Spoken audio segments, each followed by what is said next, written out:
Hi there, yep, time for my unfiltered dogshit opinion on some people's favorite decks. We are doing a Salamangreat deck profile. I'm doing this for no other reason purely than the fact that I love playing this deck, and, I haven't shown it off that much, but it's really fun for me to play, and I played it at my locals last week, so I decided to put it back together and tweak with the list again. So here we are with a deck profile for what I'm probably going to play again at my locals. If you disagree with my list, that's perfectly fine, but it's my channel, so too bad. Anyway, diving right in, Gazelle is at 1, so we, of course, only play one of it, but realistically, this card can come back to 3, and it would be fine, but it's at 1, so we only play 1. 3 Spinny, this one summons itself for free, and it's a level 3. I don't have to explain Spinny. Spinny at 3 is kind of mandatory in any build of it. 3 Foxy. Foxy is one of the best ones to play right now because, fun fact, it outs Skill Drain because its effect to pop a face-up spell and trap also resolves in the grave even after it is summoned. So do keep that in mind and don't let your opponent rule shark you on that. And then I only play 1 Jack Jaguar and 1 Falco. Falco's just too good to cut. It ends up coming up a lot. And then Jack Jaguar, of course. I mean, look, I've been playing it at multiple copies in previous lists, but I really think that 1 is the correct pick right now. I only really summon this off of Stalio if I haven't hard drawn it already. And, I mean, the recursion is good, but the other ones are just better. I just think it's better to play more Cybers extenders than multiple Jack Jaguars, because with 2 Circle and 3 Signet Mining, you're going to be able to consistently get into your normal summons. So, I mean, you can afford to do that, and I just think playing more extenders is better. So, I'll get into that as I go along. But those are all of the names that I play. So, let's get into some of the other ones that I have. Probably the best one that you can have is Flame Buffalo. Look, don't be bad and play Lady Debug, please. Please don't do it. Flame Buffalo is so much better. I know that Lady Debug can get you into so much, but you are so vulnerable to hand traps, and as fragile as Salamangreat is, let's be real, Salamangreat has been power crept decently hard. It still functions and it still lives because it can get into access code really easily, but the deck has been power crept, and Lady Debug killing you by getting hand trapped is not what you need in the deck, because you normal summon Lady Debug and it gets stopped, then your entire turn gets stopped. So don't do that to yourself. Be good, play Flame Buffalo, and go into that, please. Another one is Sea Archiver. I think 1 is fine. Some lists have cut it. Some lists are playing multiple. I think 1 is a perfect good one to have. If you draw it, it's good. If you don't, you really don't care. And then we are being cringe. I am playing Parallel Exceed. Look, I've played around with DPE in the deck. I've played around with just other generic builds that play either other extenders or more salad names or more hand traps. Parallel Exceed is just too good. It's such a good extender. It chain blocks, it summons itself from the deck. Yes, it sucks when you draw multiple of them, but I mean, that's the price you pay for just how good this card can be to you. It's been working out really well for me. You can turn this into Linger Evo, you can turn this into Rank 4s, you can link climb with it, you can do the update jammer play. It's just been working out way too good, so I'm just keeping it. It's been working out nicely. The other Salamangreat cards I play, you kind of have to play 1 Sanctuary, as much as I don't want to play this card, especially when I draw it. It's salad, so you have to. Circle is at 2, so we are playing 2 of these. This could come to 3 tomorrow, and it's probably going to come to 3 on the next list, and it's still not going to do anything, but I am happy to have the second one. 2 Will. I've seen lists play 1, I've seen lists play 3, and I've seen lists be just absolutely crazy and play none of them. I think 2 is correct right now. Hard drawing this is not bad. You do have to have... I do recommend a little bit of setup for this before you commit to it. This is obviously a really good extender, but you don't want to try and start with this too early and reveal it to your opponent. But a lot of you are better salad players than me, so you know that already. But this card is just too good. 1 just doesn't feel like enough right now, and 3 is just too many because, I mean, you don't want to draw multiple of it.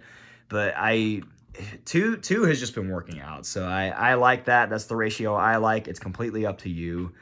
Same with Rage and Roar. I'm only playing 1 of each of these. They're searchable, and then, if you lose the die roll and you draw one of these, sucks. So that's the idea behind that. And I mean, Salad really shines whenever you hand trap your opponent to death, and then you just make your own board or just kill them right after that. So multiple Rage and Roar don't really contribute to that, but they're still really good cards whenever you're able to set them up and get them off. So I am still playing them because, I mean, it's solid. They're still good. As all of the other cards, the other extenders slash searchers I am playing, this is a Cyburst deck, so you do, of course, have to play triple Cynet mining. This is mandatory, helps out your consistency, and makes it to where you see anything that you need to at the moment's notice. So 3 of those. 1 Upstart Goblin because a 39-card deck is better than a 40-card deck. And the 1 Pot of Desires, which is freshly at 1.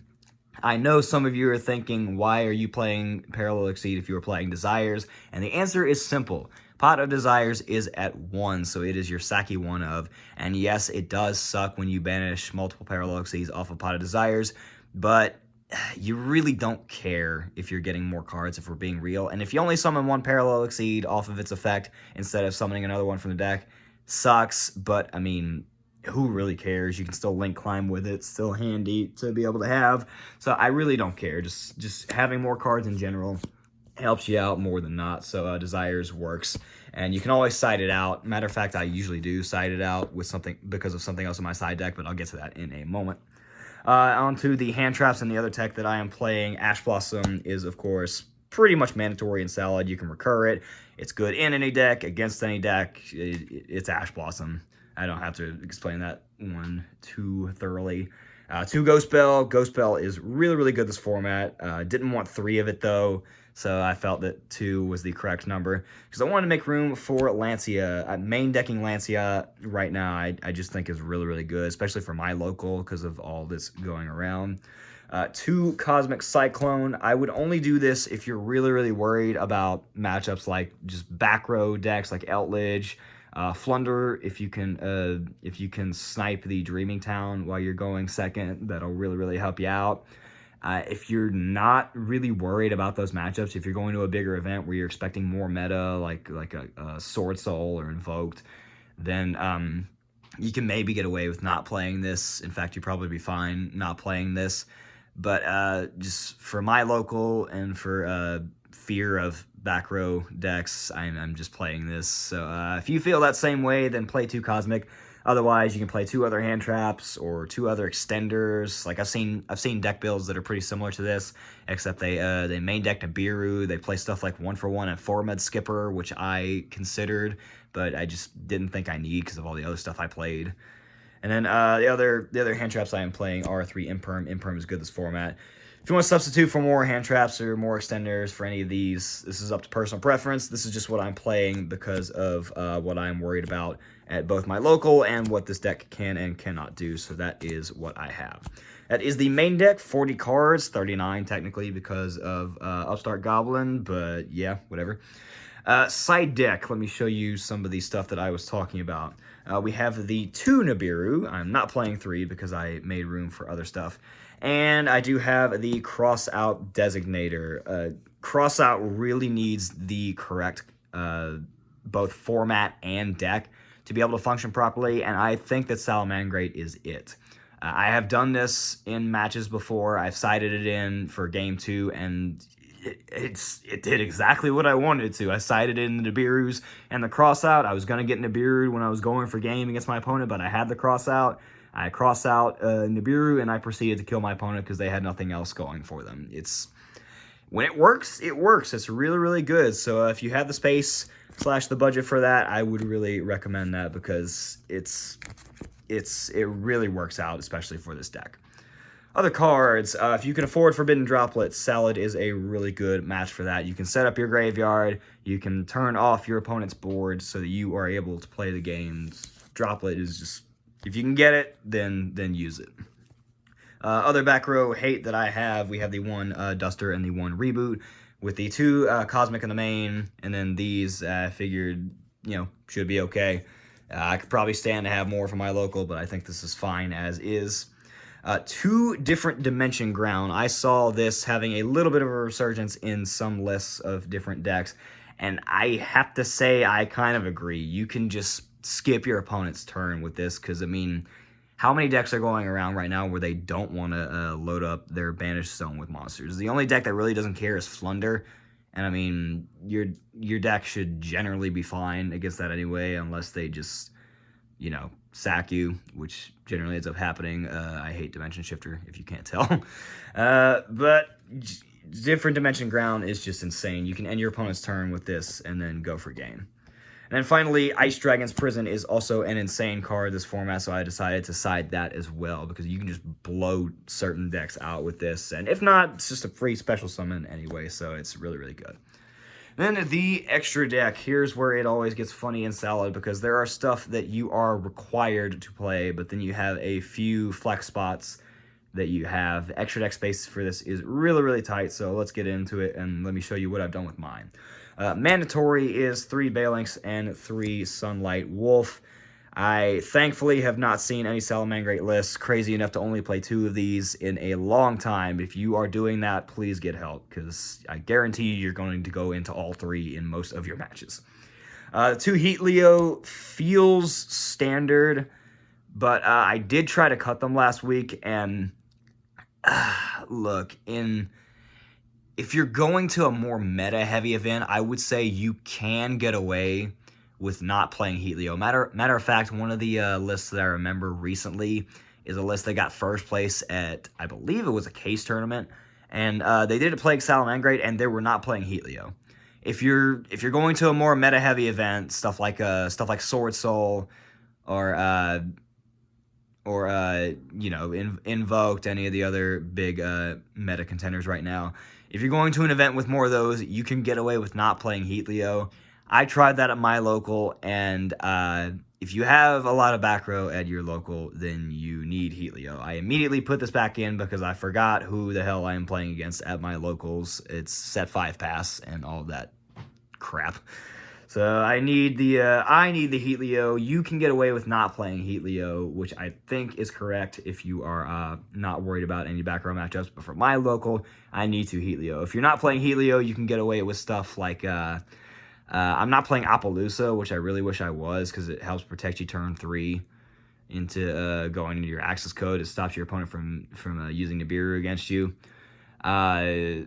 You can do Appaloosa. If you're playing another rank 4 package, you can do stuff like Dugares, Baguska. I'll get into the rest of it just to show you what I'm not playing, but you can do stuff like that if you're not playing Heat Leo. But if you need Heat Leo, you should play it. I am also playing the Lingeribo in addition to the Heat Leo, because Lingeribo is just too good this format. Eldritch is going around, it turns off other traps, you can play around evenly. If you know your opponent has sided it in, Lingeribo is just way too good. Mostly standard, Splash Mage, Update Jammer, Transcode Talker, and Access Code Talker. This was another one that I considered trying to justify not playing so that I could make space for other stuff. But Splash Mage is just too good. It turns so many of your cards into 1-card Access Code Talkers, so it's just... as much as I want to have space for other stuff and cut Splash Mage, I just can't, because it turns way too much of your stuff into 1-card access codes. So it's just too good not to. And then the rank 4 package, or I guess just the Exceeds package, because I'm only playing 1 rank 4. I am playing the Dweller and the Stalio.